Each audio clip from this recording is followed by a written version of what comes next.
નમસ્કાર દોસ્તો, સ્વાગત છે તમારું આપ સૌની સિયારી ચેનલ ગુજરાતી સાહિત્ય વિદ નિકુંજ યુટ્યુબ ચેનલમાં. હું નિકુંજ પરમાર આપ સૌનું તહેદિલ સ્વાગત કરું છું મિત્રો આપણી આ ચેનલમાં. તો આજના વિડીયોમાં વાત કરવાની છે પેન્શન ન્યૂઝ ટુડે. જો તમે પેન્શન ધારક છો તમારા માટે લેટેસ્ટ અપડેટ લઈને આવી છું. પેન્શનરો અને સરકારી જે કર્મચારીઓ છે પગાર પેન્શનમાં થશે 20 થી 25% વધારો. તો મિત્રો જોઈ શકો છો પેન્શન ન્યૂઝ ટુડે અને પેન્શન ધારક છો અને સરકારી કર્મચારીઓ છો તમારા પગાર અને પેન્શનમાં થશે 20 થી 35% વધારો. તો મિત્રો ઘણા લાંબા સમય સુધી જો તમે રાહ જોઈ રહ્યા છો તેમના માટે ખૂબ જ સારા સમાચાર આજના વિડીયોમાં આપણે વાત કરવાના છીએ. સાથે સાથે જે જોઈ શકો છો વોટ્સઅપ ચેનલ ટેલિગ્રુપ બંને બનાવે છે તેની લિંક ડિસ્ક્રિપ્શનમાં મૂકું છું, અવશ્ય જોઈન થઈ જજો. તમને રોજ તમને આવી માહિતી મળતી રહેશે આપણી ચેનલ પર. સરકારી કર્મચારી, નિવૃત્ત કર્મચારી, પેન્શન ધારક બાબતે પગાર, પેન્શન, ડીએ, ડીઆર, એચઆરએ અન્યરા કોઈ પણ અપડેટ આવે હરેક અપડેટ આપણી ચેનલ પર એટલે કે મિત્રો ગુજરાતી સાહિત્ય વિદ નિકુંજ ચેનલ પર મળતી રહેશે. તો આપણી આ ચેનલ સબસ્ક્રાઈબ કરીને બેલ આઇકન બટન દબાવવાનું ભૂલશો નહીં. તો ચાલો જાણીએ આજની વિગતો. તો મિત્રો વિડીયો પસંદ આવે વિડીયો લાઇક કરવાનું પણ ભૂલશો નહીં.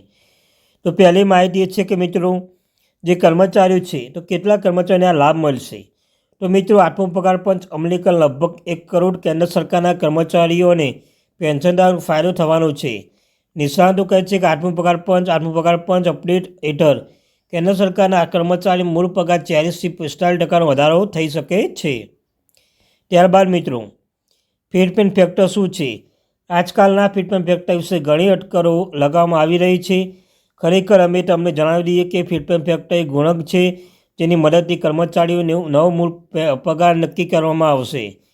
ફિટમેન્ટ ફેક્ટર ઉપયોગ કરીને જૂના પગાર નિશ્ચિત સંખ્યાઓથી ગુણાકાર કરી નવો પગાર નક્કી કરવામાં આવશે. માહિતી અનુસાર એવું કહેવામાં આવી રહ્યું છે કે આ વખતે ફિટમેન્ટ ફેક્ટર મિત્રો 2.28 થી 2.86 વચ્ચે હોઈ શકે છે. જેટલો ફિટમેન્ટ ફેક્ટર વધારો કરવામાં આવશે તેટલો પગાર અને પેન્શનમાં વધારો થઈ શકે છે. તો મિત્રો તમે જાણતા જ છો જો ફિટમેન્ટ વધ્યો એટલો પગાર પેન્શનમાં વધારો થઈ શકે છે. એ પણ જોઈ શકો છો મિત્રો પગાર અને પેન્શનમાં આટલો વધારો થશે. જો આ વખતે ફિટમેન્ટ ફેક્ટર 2.28 થી 2.86 વચ્ચે હોય તો કેન્દ્રીય કર્મચારી મૂળ પગાર 47,600થી વધીને 57,200 રૂપિયા વચ્ચે હોઈ શકે છે. જો પેન્શનની વાત કરીએ તો મિત્રો જો આઠમો પગાર પંચ ફિટમેન્ટ ફેક્ટર અપડેટ 2.6 થી 2.85 વચ્ચે હોય તો કર્મચારીઓના પેન્શનમાં 25 થી 30% વચ્ચે મિત્રો થઈ શકે છે મિત્રો. તો મિત્રો 25 થી 30% વધારો થઈ શકે છે. ત્યારબાદ રિપોર્ટ્સ કેટલા સમય સંબિત થશે. તો નાણામંત્રી નિર્મલા સીતારમણ કહે છે કે આઠમું પગાર પંચની રચના થઈ ગઈ છે પરંતુ તેનો અહેવાલ રજૂ કરવા અંતિમ તારીખ થોડો સમય પછી નક્કી કરવામાં આવશે. અગાઉ વર્તમાન 7મો પગાર પંચ હેઠળ કેન્દ્રીય કર્મચારીનો પગારમાં વધારો થશે. નવું પગાર પંચ ક્યારે લાગુ થશે તો મિત્રો માહિતી અનુસાર એવું કહેવામાં આવી રહ્યું છે કે આઠમું પગાર પંચ 1 જાન્યુઆરી 2026થી લાગુ થઈ શકે છે. આઠમું પગાર પંચ લાગુ કરવામાં આવે તો તે નવા ભરતી થયેલા કર્મચારીઓ માટે એક મજબૂત નાણાકીય આધાર પર બનાવવામાં આવશે અને તેમને આ મોંઘવારીમાંથી રાહત મળશે.